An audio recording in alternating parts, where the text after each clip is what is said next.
pemerintah sekarang memiliki paradigma yang berubah. Dahulu pemerintah mengandalkan pendidikan S1 akademik. Nah, sekarang pemerintah mulai memprioritaskan pendidikan vokasi untuk menjadi the game changer. Nah, the game changer ini adalah agen-agen perubahan atau pencetus perubahan dalam mengelola perekonomian bangsa dan negara Indonesia. Nah, apa bedanya pendidikan vokasi dan pendidikan akademik?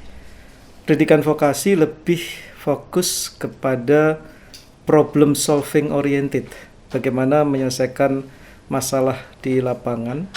Karena itu pendidikan vokasi banyak yang ditumpukan kepada praktek-praktek atau hands-on experiments. Sementara untuk pendidikan akademik lebih fokus kepada pengembangan dan penguasaan ipteks atau disiplin ilmu pengetahuan, teknologi, dan seni. Jadi kalau boleh dikatakan perbedaan dasarnya adalah pendidikan vokasi lebih kepada penyelesaian masalah di lapangan, sementara untuk pendidikan akademik lebih kepada pengembangan keilmuan atau more theoretical development oriented, sementara pendidikan vokasi more problem solving oriented. Nah, karena itu pemberian pembelajaran di dalam pendidikan vokasi seperti misalnya di Sekolah Vokasi Institut Pertanian Bogor ini lebih banyak mengedepankan praktek. Mungkin kalau dikatakan proporsi praktek 60%, teori 40%. Nah, bagaimana memberikan praktek pembelajaran kepada para mahasiswa? Kami memiliki TEFA, ya, Teaching Factories. Nah, Teaching Factories ini adalah menggabungkan antara inovasi, research, dan pendidikan. Ya, kami memiliki Teaching Factory misalnya di kampus Sukabumi, kami memiliki TEFA Poultry 4.0, kandang close house yang sangat modern di sana.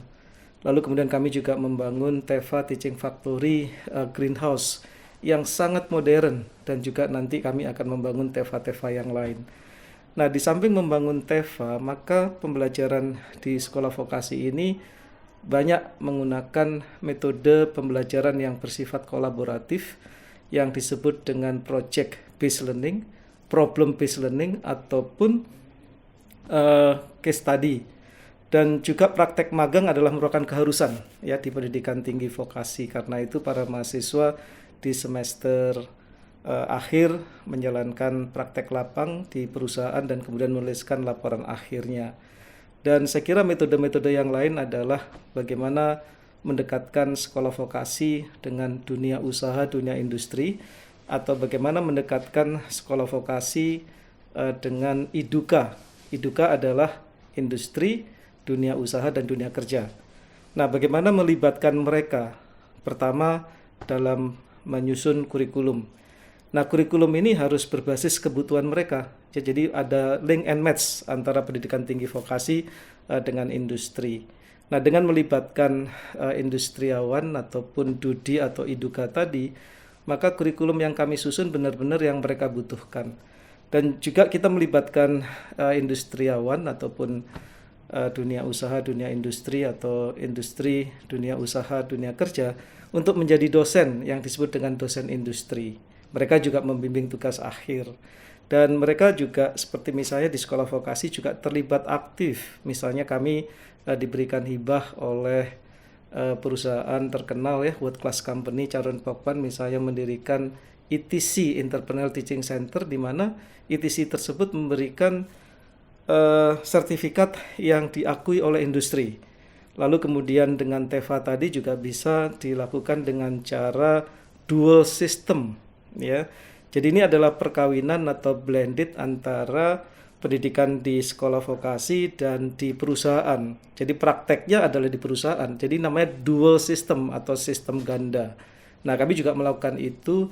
Misalnya di Lampung ada Sugar Groups, mahasiswa Sugar Groups, lalu kemudian mahasiswa Minamas untuk kelapa sawit, dan juga mahasiswa tingkat akhir yang disponsori oleh Agro Sampurno dan lain sebagainya. Banyak sekali yang menggunakan sistem dual ini. Dengan demikian, dengan adanya interaksi yang sangat dekat, sangat aktif dengan dunia industri, diharapkan tadi kurikulumnya dijamin ya bahwa lulusannya sesuai dengan skill kebutuhan industri.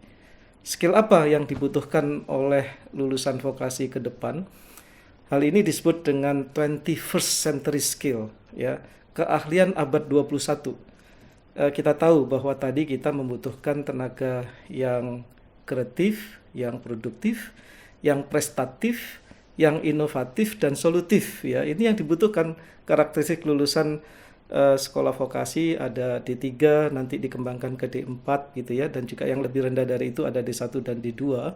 Itu diharapkan untuk menjadi tenaga kerja yang terampil tadi, yang progresif, solutif, inovatif ya, produktif dan juga kreatif. Nah, ini disebut dengan 21st century skills. Nah, 21st century skill atau keahlian abad 21 adalah ramuan yang pas, yang tepat antara hard skills dan juga soft skills.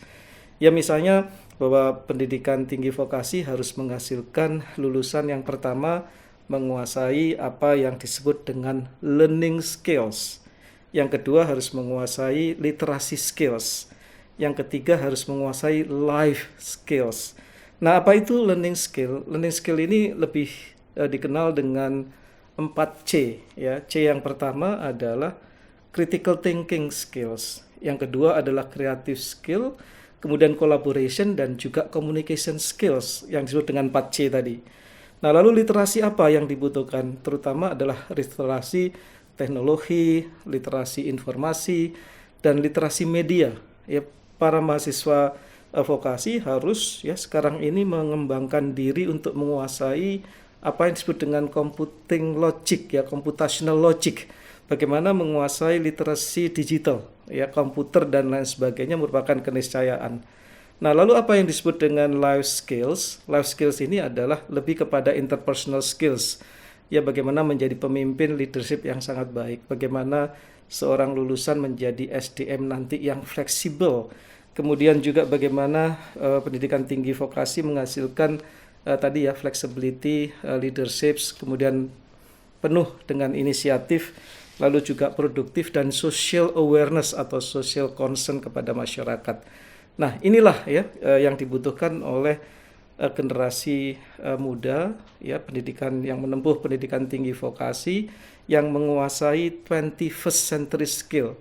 Jadi abad ke-21, keahlian abad 21. Ya tadi ya, learning skills, literacy skill, dan juga life skill. Jadi kepada para mahasiswa yang telah diterima oleh sekolah vokasi, merupakan sebuah kehormatan ya kalian belajar di sekolah vokasi. Sekolah vokasi adalah merupakan bagian yang tak terpisahkan dari Institut Pertanian Bogor atau IPB University, di mana IPB University memiliki reputasi yang tinggi di tingkat nasional, regional dan juga internasional atau di tataran global, di mana IPB sangat dihormati dan memiliki reputasi tingkat dunia dalam bidang pertanian dan kehutanan, dan juga memiliki posisi yang sangat baik dalam peringkat-peringkat yang dilakukan oleh berbagai ya lembaga pemeringkatan internasional seperti Webometrics, ya QS, kemudian Time Higher Education. Selamat bergabung.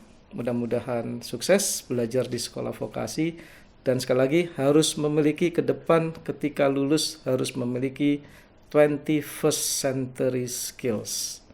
Salam IPB, vokasi kuat menguatkan Indonesia.